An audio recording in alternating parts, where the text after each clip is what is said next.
지금 당권 거래 제한 폭로가 계파 갈등으로 좀 번지고 있는 양상인데 한동훈 전 대표가 친윤들은 사실이 아니라고 부인하는 입장도 안 낸다, 못 낸다.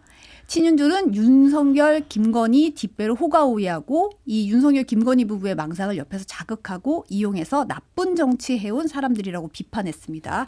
뭐 친한계에서도 숙주를 찾아다니는 기생충 짓이다 이렇게 거센 비판을 했는데 이 상황은 어떻게 보세요?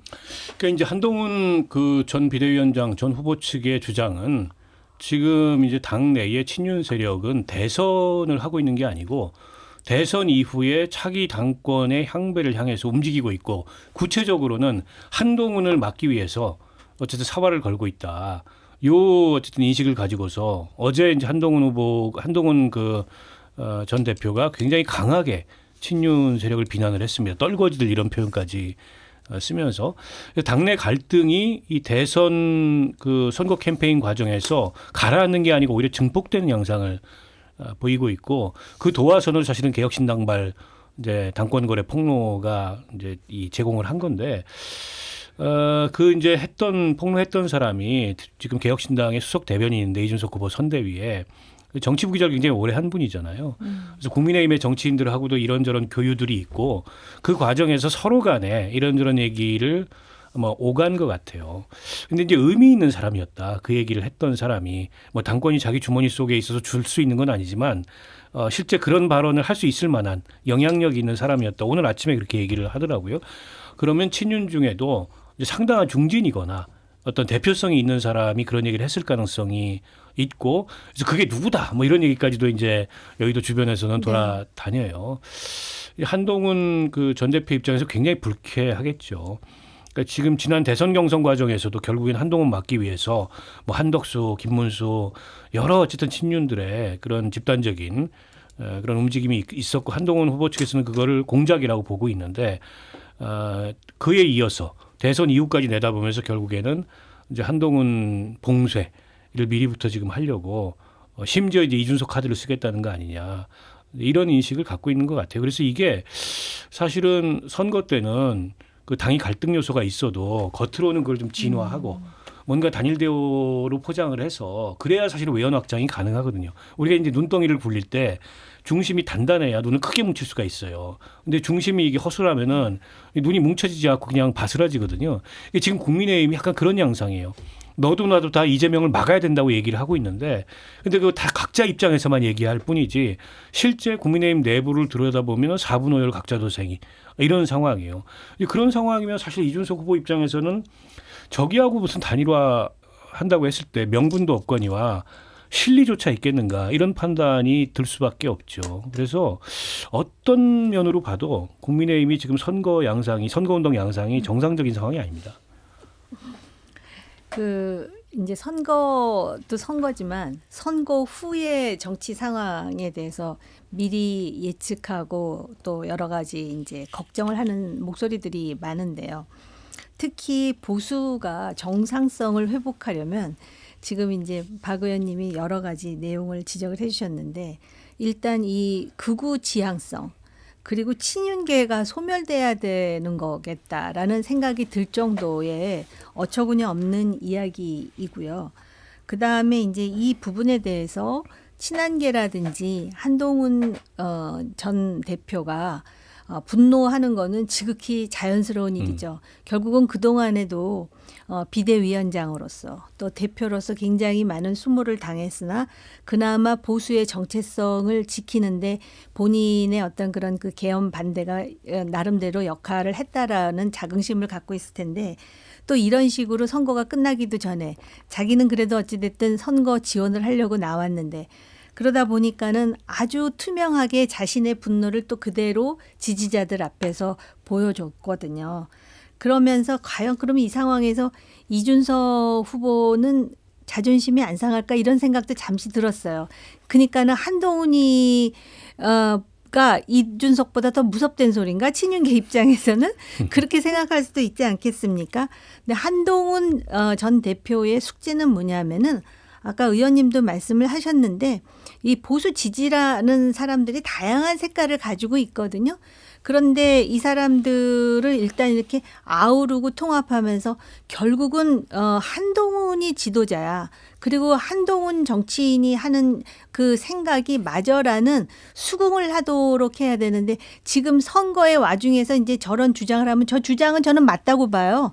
틀린 말이 하나도 없어요. 그런데 그거를 또 곡해해가지고 지금 선거판에 저렇게 주장을 하면은 김문수를 도와주러 얘기하는 거야 아닌 거야 하고 또 그걸 가지고 빌미를 잡는 지지층 내지는 정치인들이 있을 거라는 것이죠. 그래서 본인이 정말 그 끝없는 수모를 삼키면서도 내가 지도자가 되기 위해서 이 지금 갈라진 보수를 나를 좋아하지 않는 사람까지 얼마나 품어야 되는지에 대한 숙제가 남아있겠다 싶어요.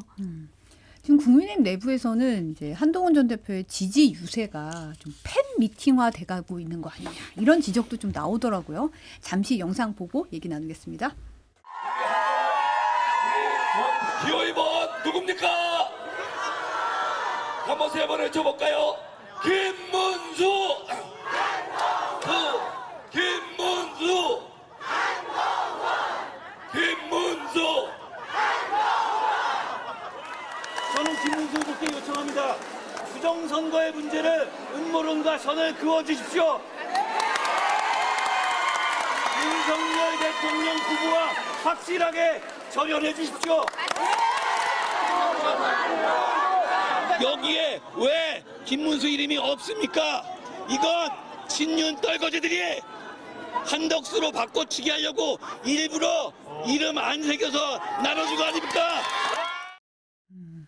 한 전 대표가 이제 윤석열 전 대통령 김건희 여사 향해서 발목 잡지 말고 민주당으로 가라 이런 얘기도 하고 이렇게 빨간 옷 입고 2번 달고 호구처럼 나선 거는 친윤 떨거지들의 호구가 되기 위한 것이 아니다라고 하면서 이제 굉장히 거친 발언을 좀 내놨어요. 또 친윤 세력은 홍준표 만나러 4명이 비행기 타고 하와이 놀러 가고 그렇게 뛰었던 한덕수는 어디 있는지 알지도 못한다 이런 얘기도 했거든요. 네, 이게 뭐 누구 선거 운동을 하는 건지 잘 모르겠다 이런 생각이 듭니다. 그리고 저 메시지의 중심도 당 내부를 향한 비판의 중심이 있어요. 상대 후보를 비판하는 것도 아닙니다. 그러니까 본인이 이렇게 나선 건 민주당과 이재명의 위험한 세상을 막겠다 이렇게 이제 명분을 내세우고 있지만 정작 지금 이렇게 지역별 순회를 하면서 내고 있는 메시지는 당내의 친윤 세력 윤석열 전 대통령을 향한 비판에 초점이 맞춰져 있다 보니까 결국 이거는 중심이 자기인 그런 캠페인을 하고 있는 거 아니냐. 저게 김문수의 선거운동이냐 한동훈의 당권 사전 선거운동이냐 이런 논란이 나올 수밖에 없습니다. 물론 간접적으로 도움이 될 수도 있죠. 사람이 저렇게 모이고 어쨌든 뭐 기호 2번 그런 유니폼을 입고 그 지지자들이나 당원들이 이렇게 모이니까. 그런데 제가 앞서도 말씀드렸지만 선거에서 굉장히 중요한 키워드 한 개만 꼽으라 그러면 확장성이거든요. 근데 그 확장성의 전제는 뭐냐면 단단한 내적 통합이에요.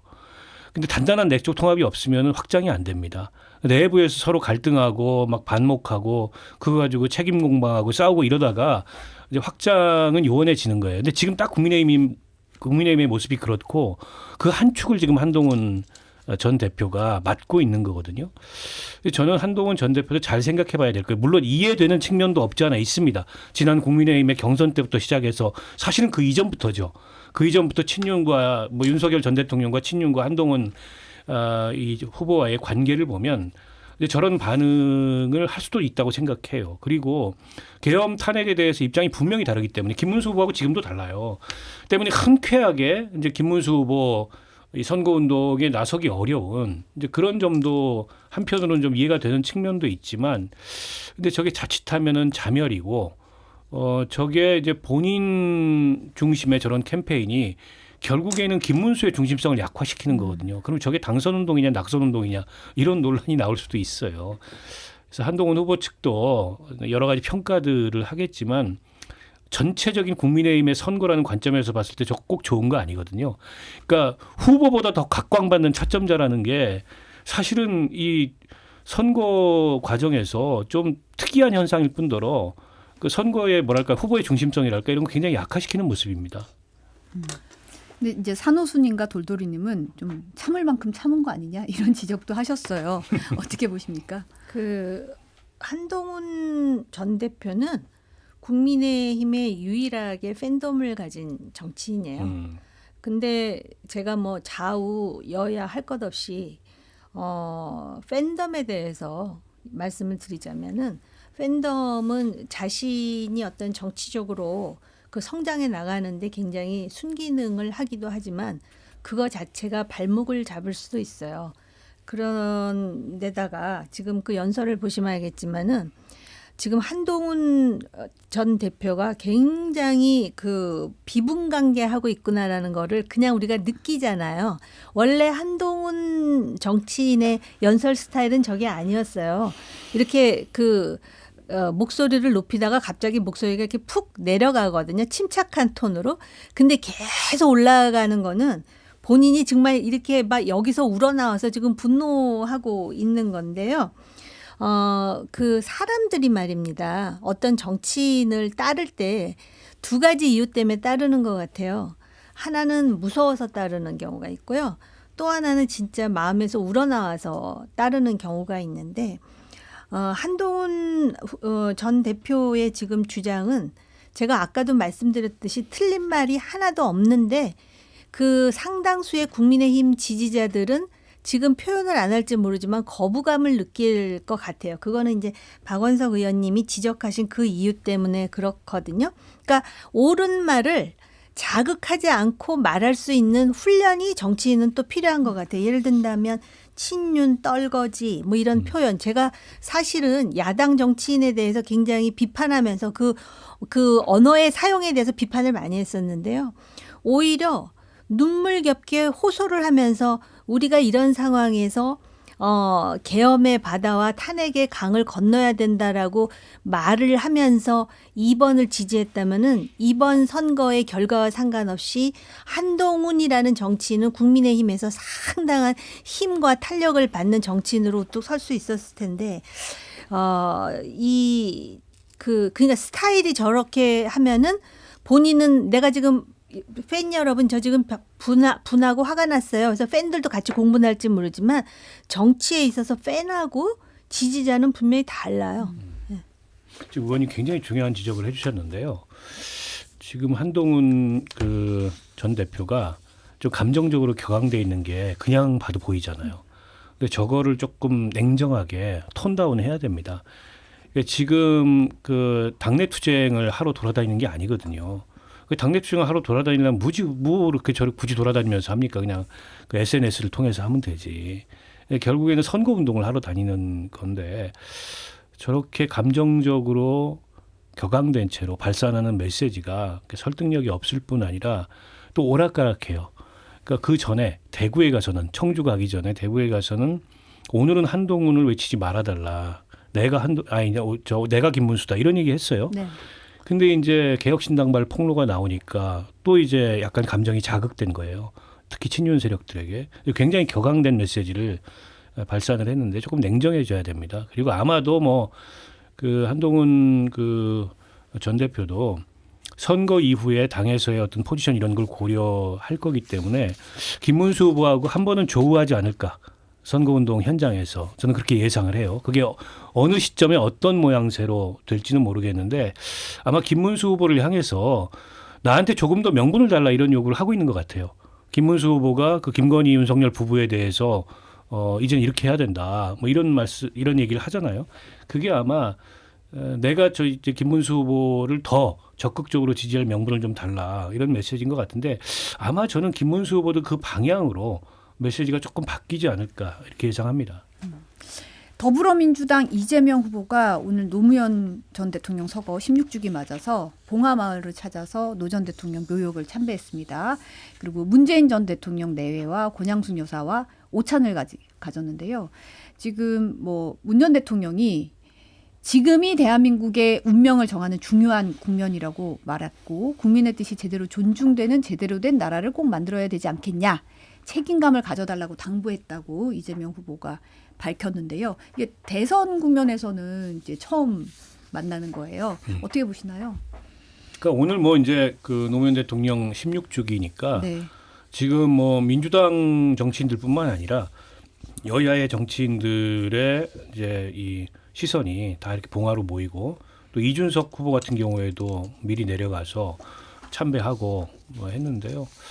뭐 이재명 후보로서는 당연히 어쨌든 오늘 봉화의 그 노무현 전 대통령 16주기가 중요한 그 장소고 또 중요한 어쨌든 선거 막판에 그 계기가 될 수 있기 때문에 문 전 대통령도 만나고 거기 가서 노 전 대통령의 계승자 이미지를 본인이 확고하게 굳히겠다 이런 의사를 갖고 있을 것 같고요.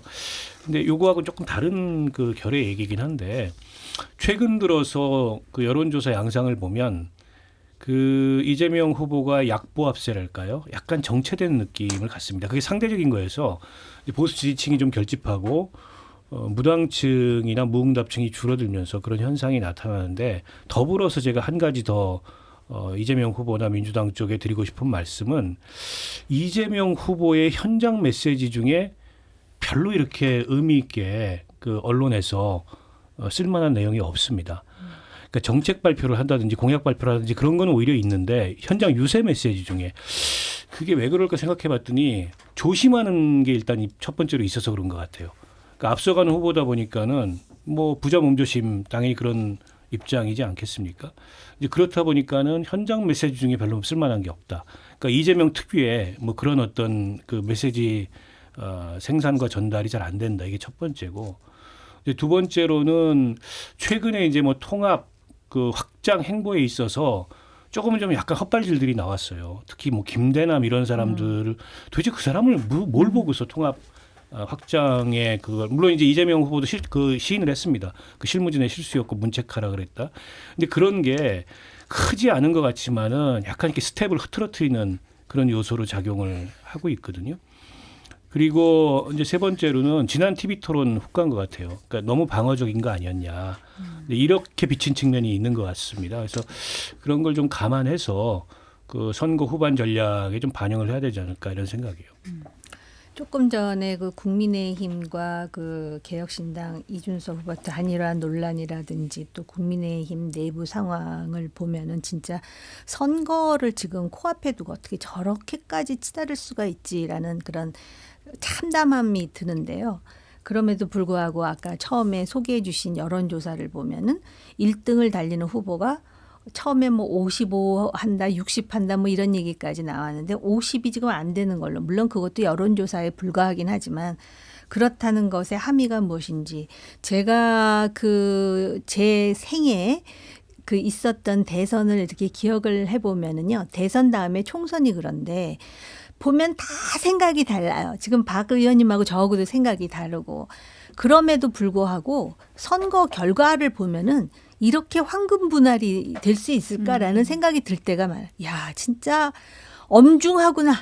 이게 국민의 뜻이구나. 그래서 민심을 천심이라 하는구나 이런 생각이 들거든요. 사실 모든 원죄는요. 윤석열 전 대통령이 계엄 선포에 있었어요. 뭐 그 전에도 소통의 부재라든지 여러 가지 논란이 있었지만 그 절정이 계엄 선포이고 결국은 그거에 이어지는 탄핵이라고 저는 생각을 하는데요. 그러다 보니까 이번 선거에서 이제 뭐 4.3 물론 이제 제주를 방문했으니까 나오는 얘기고 또 5.18도 그렇고 부마도 그렇고 또 이제 뭐 정치인 테러 관련해서 조봉암 선생 얘기까지 나오고 그러는데 다 필요하고 우리가 역사적으로 되새겨야 될 문제인데 더불어서 미래 어떻게 갈 것인가에 대한 분명한 방향성이 제시돼야 되는 것이 아닌가. 그러니까 트럼프 같이 제가 트럼프 요새 비판 많이 하는데 그래도 한 가지로 미국을 다시 위대하게 그러면서 실제로 트럼프의 전략을 보면은 AI에 아주 집중돼 있어요. 안보도 그렇고 경제도 그렇고 사실 관세도 그렇고 뭐 이런 것이 좀 보이지 않는다는 측면에 더해서 실제로 지금 민주당의 그 토론에 처음에는 그렇게 영향이 있을지 몰랐는데 사실은 그 토론에서 호텔 경제학이 무엇이냐, 원두의 가격이 무엇이냐, 뭐 계곡 정비가 어떻다 이게 중요한 게 아니라 사람이 그 사람에게 권력을 주권자들이 위임했을 때 권력을 운영하는 스타일은 어떨 것인가를 또 보게 되거든요. 그러니까 어떤 스타일로. 근데 지금 요새 모르겠습니다. 사실 민주당이 상당히 여유로워야 되는데 뭐 이걸 이해 못하면 바보다서부터 시작해갖고만 이제 얘기가 나오잖아요. 그러면은 향후에 새로운 그 국정 운영의 스타일은 어떨 것이다라고 예단하게 된다는 것이죠. 그런 부분도 일정 정도 저는 이 지지율이 답보 상태에 빠지는데 영향을 주고 있다라고 생각해요. 지금 안 그래도 박찬대 총괄 선대위원장이 뭐 예상 득표율, 뭐 낙승, 압승 이런 거 언급하면 징계하겠다, 뭐 이럴 정도로 강하게 이제 낙관론 경계하는 분위기고, 박지원 의원 같은 경우도 오늘 이번 선거도 진영 논리로 간다면 50대 49 게임이 될 수 있다, 이런 식으로 좀 경계하는 그런 멘트를 했어요. 또 그런가 하면 국민의힘에서는 뭐 윤재욱 총괄 선대본부장이 뭐 이러한 추세가 유지되면 사전투표 이전에 골든 크로스 실현될 것이라는 기대를 갖고 있다, 이러는데, 사실은 이제 두 자릿수에서 한 자릿수로 좁혀지긴 했지만 여전히 격차가 있는 상황이긴 하잖아요. 어떻게 보세요? 이런 당 후보 진영들의 움직임? 아니 근데 박지원 의원께서는 그 본인이 60% 득표 얘기하셨지 않나요? 그럴 때가 당내에서 이렇게 가면 안 된다, 자중하자, 이런 이제 박찬대 총괄 선대위원장 목소리가 나온 뒤에 요즘에 이제 민주당 내에서 그런 얘기가 없어졌습니다. 근데 이제 초반에는 뭐 그런 이제 압도적인 분위기가 좀 있었던 게 사실인데, 이제 갈수록 좀 보수층이 결집하는 것도 있고, 오히려 그래서 너무 압승을 이렇게 내세우거나 과신하는 게 오히려 좀 그 역효과를 낼 수 있다. 그럼 뭐 당연히 저는 조심해야 되는 대목이라고 보고요.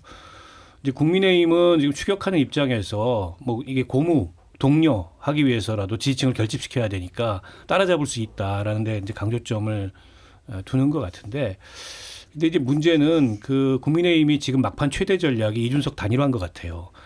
근데 이준석 후보 단일화에 집중하면 집중할수록 김문수 후보가 잘 안 보이는 또 효과가 있습니다. 요즘에 보면 김문수 후보가 어디 가서 무슨 메시지를 내고 어떤 선거운동을 하는지 요 한 하루 이틀 사이에 잘 몰라요. 보이지 않습니다. 전부 이준석 여기에만 지금 가 있어요. 그래서 이게 선거라는 게 굉장히 묘하거든요. 어느 한 측면, 이게 풍선처럼 어느 한 측면을 누르면 어느 한 측면이 튀어나오고, 근데 이런 거기 때문에 그걸 아주 미세하게 이 전략적으로 관리를 해야 되는데, 너무 단일화 하다 보니까 정작 자기 후보는 사라지고, 그러니까 자강은 사라지고 단일화에 목매는 듯한 모습이 나타나고 있어서 그것도 국민의힘으로서는 대단히 유의해야 될 대목이라고 보고요. 그러니까 오늘 토론이 굉장히 중요해졌습니다. 이게 이제 TV 토론이 실제 득표에 어느 정도 영향을 미치는지는 알 수 없어요. 근데 예전보다 덜하다라는 것만은 분명해 보이는데, 또 이번 선거가 다른 게 별로 없다 보니까, 게다가 이제 조기 대선 아주 압축적으로 진행이 되고, 토론도 예전 같으면은 방송사들이 주관하는 그 토론도 다양하게 열리는데, 이번에 딱 그 선거방송 토론위원회가 열리는 3번 토론밖에 열리지 않거든요. 그렇기 때문에 주목도 굉장히 높아져 있고, 지난번에 이제 1차 토론에서 뭐 권영국 후보라든지 이준석 후보가 토론을 좀 끌고 가는 듯한 모습을 보였고, 상대적으로 이제 앞서 있는 두 당 후보가 상대적으로 좀 방어적이거나 이런 모습을 보였는데, 오늘도 과연 그런 양상이 나타날지, 어떤 이슈와 어떤 그 구도가 토론에서 형성될지 굉장히 흥미진진합니다. 그 김문수 후보와 관련해 가지고 사실은 그 상당히 우파 중에서도 강성 우파들의 지지를 받으면서 이제 또 후보가 되는 과정이 순탄치 않았기 때문에, 그리고 지금도 여전히 뭔가 단일화라든지 그러한 이벤트가 없으면은 쉽지 않다라는 것을 스스로 고백하듯이 지금 일련의 그 과정이 이루어지고 있는데, 지금 14일도 아니에요. 12일 남았습니까? 네. 그리고 이제 토론을, 오늘 사회 토론인데, 과연 저는 오늘 사회 토론의 방어는 이재명 1등 후보가 아니라 김문수 후보가 될 것 같아요. 어떻게 방어를 잘하느냐. 왜냐면은 지금 뭐 그 모든 당에서 공세를 퍼부을 쟁점은 우리가 이미 꿰뚫고 있지 않습니까? 근데 과연 본인이 어떤 생각을 이제 풀어서 얘기할지를 이제 지켜봐야 되고요. 그럼에도 불구하고 대선은 끝까지 우리는 이길 수 있어. 각 당의 진영에서는. 그러면서 그 희망을 놓지 않는 게 그 행동의 어떤 그 뭐라 그럴까요? 하나의 행동 코드예요. 그리고 한 가지 더 말씀을 드리자면, 박찬대 총괄 선대위원장이 왜 낙승을 언급하면 징계하겠다 그랬잖아요. 그리고 또 왜 그 빅텐트 하면서 김대남과 관련해서 문책하겠다. 이런 징계, 문책 이런 말도 상대방이 들을 때는 굉장히 거북합니다. 그러니까 과연 그렇게 언급하는 자체가 민주정당인 민주당에서 징계할 사안인지, 그러니까는 그 아까 제가 말씀드렸잖아요. 양 진영에서 상대에 대한 공포가 있어요. 그 공포가 아직 끝나지 않았어요. 그 시대가. 그렇다면은 새로운 정부에서는 이것의 가장 큰 기조는 저는 통합이라고 보거든요. 내란 종식해야 되죠. 그리고 또 다시 그 유사 내란이라도 일어나서는 안 되는데, 그렇다면은 그 생각이 다른 사람들과의 통합을 어떤 식으로 노력할 것인가에 대한 고민이 보여야 되는데, 그렇지 않으면은요, 이거 끝난 다음에 제가 볼 때는 지금 누가 이기고 지느냐는 이미 문제가 아니에요. 그 후에 지금 어떤 상황이 펼쳐지며 승자는 과연 이 관리를 어떻게 할 것인가. 그래서 요새 늘 머릿속에 떠오르는 말이요. 반면 교사라는 겁니다.